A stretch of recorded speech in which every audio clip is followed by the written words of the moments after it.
Hola, soy Juan y hoy hablaremos acerca de la fisiología del hipotálamo y la hipófisis. Para comenzar, debemos saber que el hipotálamo y la hipófisis son dos pequeños órganos intracraneales que tienen una gran cantidad de funciones. Entre algunas de las funciones del hipotálamo tenemos las siguientes: controles sobre el sistema nervioso autónomo y el sistema endocrino, funciones de neurosecreción, control de la temperatura, el hambre, la saciedad y la sed. Además, hace procesamiento de las emociones y el comportamiento y controles de los ritmos circadianos.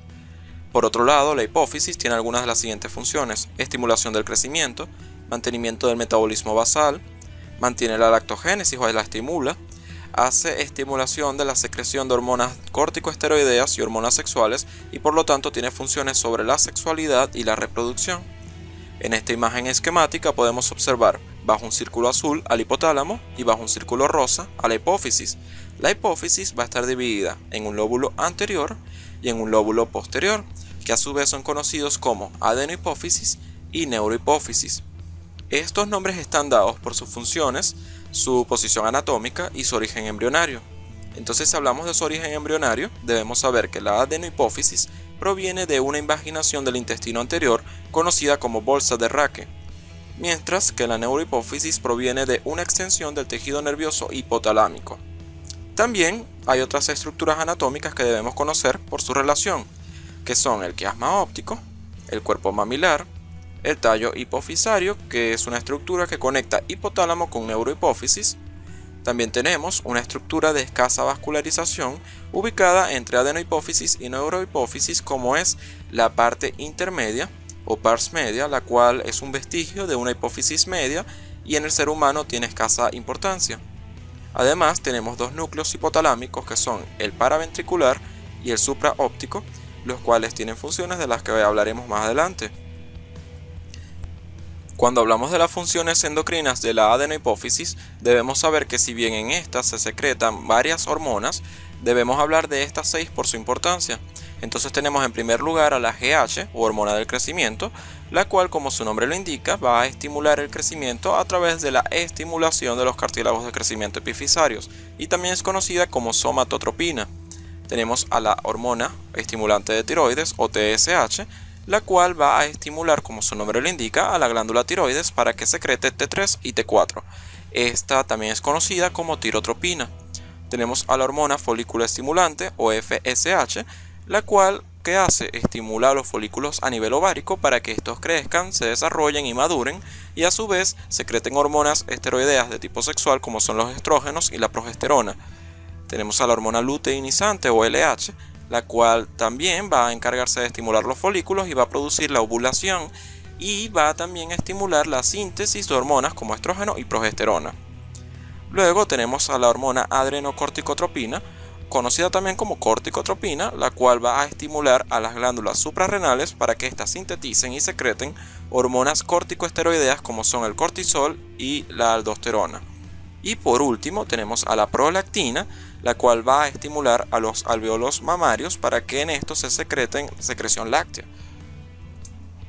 Cuando hablamos del lugar donde estas hormonas se sintetizan, debemos saber que existe una celularidad diferente para la secreción de cada una de estas hormonas. Entonces tenemos que la hormona del crecimiento se sintetiza en las células somatótropas, que representan un 20 a 30% de la celularidad total de la adenohipófisis. Tenemos que la adrenocorticotropina se sintetiza en las células corticótropas, que representan un 15 a 20%. Tenemos que la FSH y la LH se sintetizan en conjunto en las células gonadótropas, que representan un 5 a 15%, y tenemos que la prolactina se sintetiza en las células lactótrofas, que representan un 5 a 15%, y por último a la TSH, que se sintetiza en las células tirótropas, que representan solo un 5% de la celularidad total. Si vamos a hablar de las funciones endocrinas de la neurohipófisis, debemos saber que en estas se secretan dos hormonas, como son la hormona antidiurética o ADH y la hormona oxitocina. Si bien estas hormonas se secretan aquí, no son sintetizadas aquí, son sintetizadas en hipotálamo y luego se transportan hasta neurohipófisis. Y sus funciones básicas van a ser: para la hormona antidiurética, mantenimiento de la homeostasis de los líquidos corporales y de la presión arterial, y para la oxitocina van a ser las relacionadas con la lactancia, el parto y el final de la gestación. Cuando estas hormonas son sintetizadas en el hipotálamo, deben ser transportadas hasta la neurohipófisis de alguna manera. Bueno, estas son unidas a unas proteínas llamadas neurofisinas y luego pasan a través del tallo hipofisario hasta llegar a su lugar final, donde esperarán la estimulación necesaria para ser secretadas. Bien, entonces, ¿qué hormonas se producen en hipotálamo? Además de la hormona antidiurética y la hormona oxitocina. Bueno, produce 6 hormonas, unas estimuladoras y otras inhibidoras. Entonces, para comenzar vamos a hablar de la GHRH. Esta es la hormona liberadora de hormona del crecimiento, también conocida como somatoliberina, la cual se produce en hipotálamo y viaja hasta adenohipófisis para estimular la secreción de hormona del crecimiento, y que luego la hormona del crecimiento haga las funciones de las cuales ya hablamos. Después tenemos a la GHIH, o sea, es la hormona inhibidora de la hormona del crecimiento, y también es conocida como somatostatina. De esta hormona hablaremos muchas veces en fisiología, ya que es una hormona que se encarga de inhibir muchas hormonas a lo largo de la fisiología general del cuerpo. Y bueno, entonces esta viaja desde hipotálamo hasta hipófisis para inhibir a la hormona del crecimiento. Tenemos la TRH, u hormona liberadora de tirotropina, la cual también es conocida como tiroliberina y estimula en adenohipófisis la liberación de tirotropina.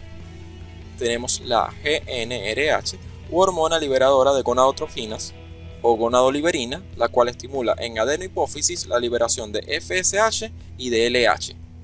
Luego tenemos a la CRH, o corticoliberina, también conocida como hormona liberadora de corticotropina, la cual va a estimular en la adenohipófisis la liberación de adrenocorticotropina, y luego la adrenocorticotropina libre va a poder estimular las glándulas suprarrenales.